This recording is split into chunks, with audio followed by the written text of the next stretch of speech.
मेरा नाम केशव है। इस वीडियो में मैं बात करना चाहूँगा कि क्यों मुझे ये iQOO 11 का परचेज 55,000 रुपये का 55,000 रुपीज़ का बहुत खटक रहा है। मेरे पास दो डिवाइस है।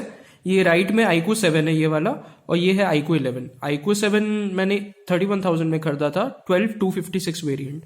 ये है iQOO 11, ये मैंने 55,000 का खरीदा है। This is 16/256 variant which is the top of the line variant. ये जो है इसमें स्नैपड्रैगन 870 है, UFS 3.0 या UFS 3.1 है, इसमें 3.0 है शायद या 3.1 है, और इसमें LPDDR4X रैम है।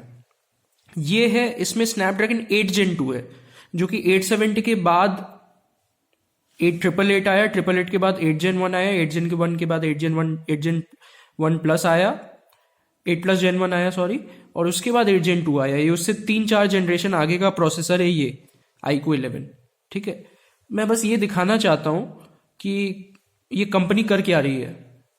iQOO 11 का one of the most honest, और इनफैक्ट मैं कहूंगा ओनली ऑनेस्ट रिव्यू, और हो सकता है मैंने एक आध दो मिस कर दिए हूं, वो भी मैं मान लूंगा, लेकिन one of only honest reviews मैंने देखा है वो है गीकी रंजीत सर का।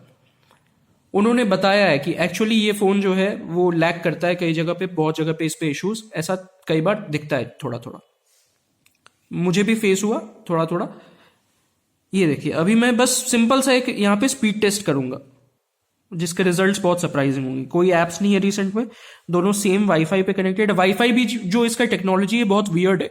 इसमें एक सिंपल सी चीज, वाईफाई असिस्टेंट नहीं है इसमें।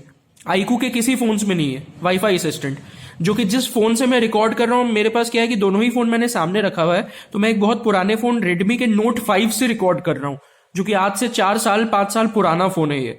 उसमें वाईफाई असिस्टेंट है, जो कि बताता है कि अगर मैं किसी करंट वाईफाई कनेक्शन से मैं कहीं और जाता हूं, किसी जहां पे कि करंट वाईफाई कनेक्शन पुअर हो जाता है और कोई दूसरा कनेक्शन है अवेलेबल, तो इसको ऑटोमेटिकली स्विच कर लेना चाहिए। कोई नहीं करता, ये 55,000 का फोन है, उसमें नहीं होता। मुझे जाके मैनुअली सबसे पहले वाईफाई खोलना है। अभी आप लैग देखिए, ये इतने देर में पहले सारा नेटवर्क ये डिटेक्ट करेगा, इतने देर में। ये देखिए, अब होके सारा नेटवर्क डिटेक्ट हुआ है सारा, तब जाके जो है ये आपको आप ये जाके ऑटोमेटिकली चेंज करता है नेटवर्क। मतलब इसमें ऑटोमेटिकली वाईफाई। चलिए वो बात तो खैर क्या ही बात करूं मैं उसकी, कोई एप्स नहीं है रिसेंट में।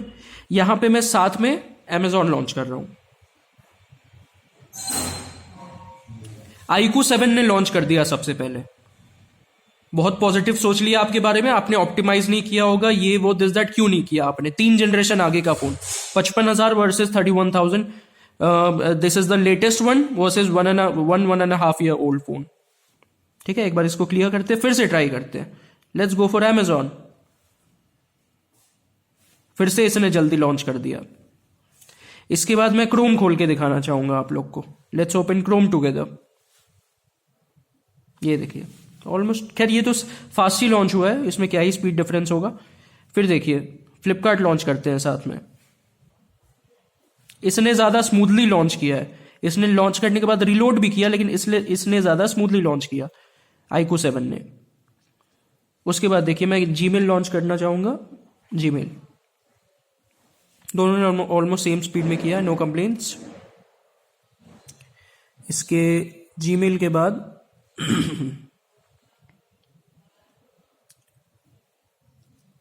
इंस्टा में नहीं लॉन्च करूंगा क्योंकि दोनों में सेम अकाउंट नहीं। मैं गूगल मैप्स लॉन्च करना चाहूंगा।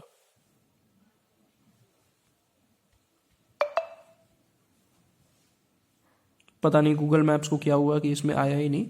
फिर से हम गूगल मैप्स लॉन्च करते हैं साथ में। एक सिंपल सा आपको स्पीड टेस्ट दिखा रहा हूं for the so called fastest Android phone. ठीक है, दोनों ऑलमोस्ट साथ में ही आया। ये थोड़ा फास्ट आया iQOO 11, नो डाउट।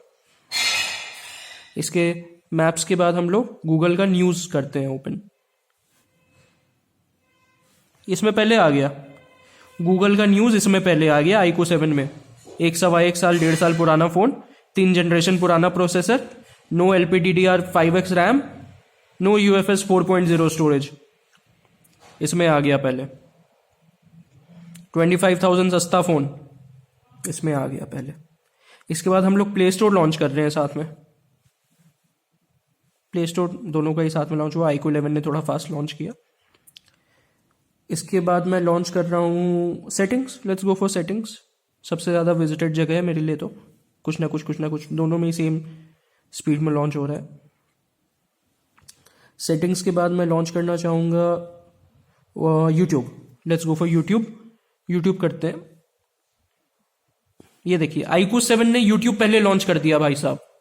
iQOO 7 ने यूट्यूब पहले लॉन्च कर दिया। मतलब आदमी अपना सर ना पीटे तो क्या करे। हमने नया फोन सोच कर लिया, आप तो पता नहीं कंपनी वाले कर क्या रहे हैं आप। इस बार इसमें पहले लॉन्च हुआ, फिर से करते हैं यूट्यूब लॉन्च। रैम मैनेजमेंट का कोई चेक नहीं करने वाला मैं, क्योंकि दोनों में ही रहेगा रैम में, पता है मेरे को। ऑलमोस्ट सेम टाइम, मतलब डिफरेंस तो मेजर होना चाहिए ना यार। 3 जनरेशन नया प्रोसेसर, दाम ज्यादा। दाम छोड़ो यार, आपने इसमें आईपी कोई वो नहीं दिया, आईपी रेटिंग नहीं दी है। नहीं चाहिए मुझे, मैंने नहीं मांगा था। मैंने 55,000 खर्च किए परफॉर्मेंस के लिए। आपने वायरलेस चार्जिंग नहीं दी, मुझे चाहिए भी नहीं। मुझे पता है इस प्राइस में जो आप पेपर पे लिख के दे रहे हैं वो इस प्राइस के लिए एकदम जस्टिफाइड है। मुझे नहीं चाहिए वो आईपी रेटिंग, लेकिन जो आप क्लेम कर रहे हैं वो भी आप नहीं दे रहे हैं। तो आप शायद बैठ के हमारे कंज्यूमर्स के साथ मजाक कर रहे हैं। यूट्यूब म्यूजिक करते हैं साथ में लॉन्च। इसमें ज्यादा पहले लॉन्च हो गया, इसमें तेज लॉन्च हो गया iQOO 7 में। तो ये है भाई साहब, समझ में नहीं आता है क्या इन लोगों ने लॉन्च किया है। मुझे तो बहुत पसंद है ये iQOO 7 पर्सनली। पता नहीं कब मैंने परचेस किया था, 1.25 साल 1.5 साल हो चुका है इसको परचेस किए हुए। बहुत अच्छा परफॉर्म करता है ये, जो भी चलाते हैं बहुत फास्ट चलता है। और पता नहीं इसको मैं 55,000 देकर मैं इससे सेटिस्फाइड नहीं हूँ। बहुत कुछ इसका प्रोज भी है, इसके स्पीकर्स अच्छे हैं, इसका चार्जिंग अमेजिंग है, इसका डिस्प्ले बहुत अच्छा है, इसका स्पीकर्स इससे तो बहुत इंप्रूव्ड है, iQOO 7 से तो बहुत इंप्रूव्ड है। iQOO 11 का स्पीकर्स अगर मैं बात करूं बहुत लाउड है और काफी स्लीक है ये। इसका कैमरा परफॉर्मेंस भी अच्छा है, लेकिन मैंने इसको लिया था इसके फोन के परफॉर्मेंस के लिए। और ये लोग क्या खेला खेल रहे हैं मुझे नहीं मालूम है। फोन रिटर्न भी नहीं हो सकता है ये, लेकिन this is why I am not satisfied with my purchase of iQOO 11 worth 55,000 rupees. क्योंकि अब मैं ये तो नहीं चाहूंगा ना कि iQOO 7 जो है वो स्लो परफॉर्म करने लग जाए तो ताकि मैं इससे सेटिस्फाइड हो जाऊं। लेकिन इसके इतना अच्छा परफॉर्म करने के कारण, और प्लस ये 3 जनरेशन आगे के प्रोसेसर से और कई सारे नए फीचर्स UFS 4.0 LPDDR5X रैम से ये ज्यादा फास्ट कैसे परफॉर्म कर जा रहा है। What is happening. iQOO के लिए अगर सबसे बड़ा हर्डल है कोई उस कंपनी के पूरे हिस्ट्री में, तो वो है उसका UI। उसका UI मैच्योर्ड नहीं है, उसका UI फीचर रिच है, लेकिन उसका UI मैच्योर्ड नहीं है। उसने बस UI अपना बना दिया है कि बस फोन चल जाए, उसमें फीचर्स ठेल दिए हैं उसने, लेकिन उसका UI जो है वो मैच्योर्ड नहीं है। अगर मैं सिंपल सी बात करूं, जो मैंने वाईफाई असिस्टेंट आपसे शुरुआत में बात किया था कि वाईफाई असिस्टेंट का जो इशू है, वो देखिए वाईफाई में जाते हैं हम लोग, ये देखिए दोनों में कितना देर लैग होगा, तब उसके बाद जाके ये लोग सारे वाईफाई, इतने देर के बाद इन लोगों ने सारे वाईफाई डिटेक्ट किए हैं, इतने देर के बाद इन दोनों ने। उसके बाद जब आप इनके नेटवर्क प्रेफरेंसेस में जाते हैं तो दैट्स ऑल, इतने ही ऑप्शंस आपको मिलते हैं जो कि काम के भी नहीं, कि अपने आप वाईफाई ओपन हो जाए जब कोई नेटवर्क हो, और ये नोटिफाई फॉर पब्लिक नेटवर्क्स। 5 साल पुराना फोन, 2 साल 3 साल पुराना फोन, बजट सेगमेंट का फोन जो कि 20,000 15,000 10,000 का आता है, उन सब में वाईफाई असिस्टेंट है।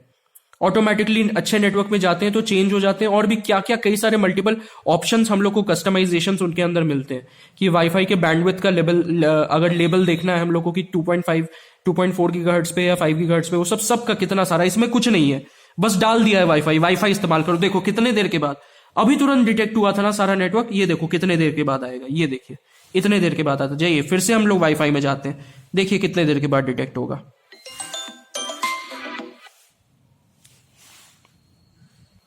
तो इसलिए मैं ओवरऑल अपने परचेज से सेटिस्फाइड नहीं हूं iQOO 11 से। 55,000 रुपए मैंने गलत खर्च कर दिए।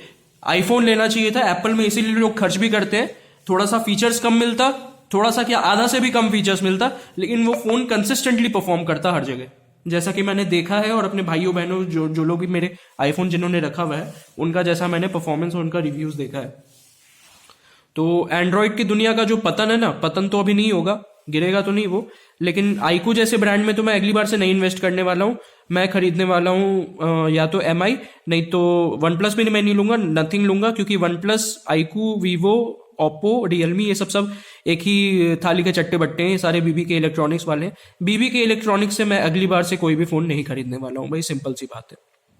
ये लोग सारे के सारे मिलके खुद ही कंज्यूमर्स को खुद ही का फोन मल्टीपल तरह का लॉन्च करके कंज्यूमर्स को कंफ्यूज करते हैं, और उनका एक काइंड ऑफ प्रीमियम फोन इस तरह से, जो कि इतना फास्ट क्लेम करते हैं वो लोग, इस ढंग से परफॉर्म कर रहा है कि उन्हीं का खुद का पिछला फोन जिससे मैं ज्यादा सेटिस्फाइड हूं वो बेटर परफॉर्म कर रहा है। तो आप लोग देख लीजिए आप लोगों को क्या परचेज डिसीजन अपना बनाना चाहिए, बट मैं तो सेटिस्फाइड नहीं हूं इस चीज से। और अगली बार से देखूंगा कि हो सकता है iOS पे शिफ्ट हो जाऊं, नहीं तो जबरदस्ती मेरे को नथिंग का या तो कोई फोन लेना पड़ेगा, नहीं तो MI का कोई फोन लेना पड़ेगा। देखते हैं क्या होता है अगली बार से।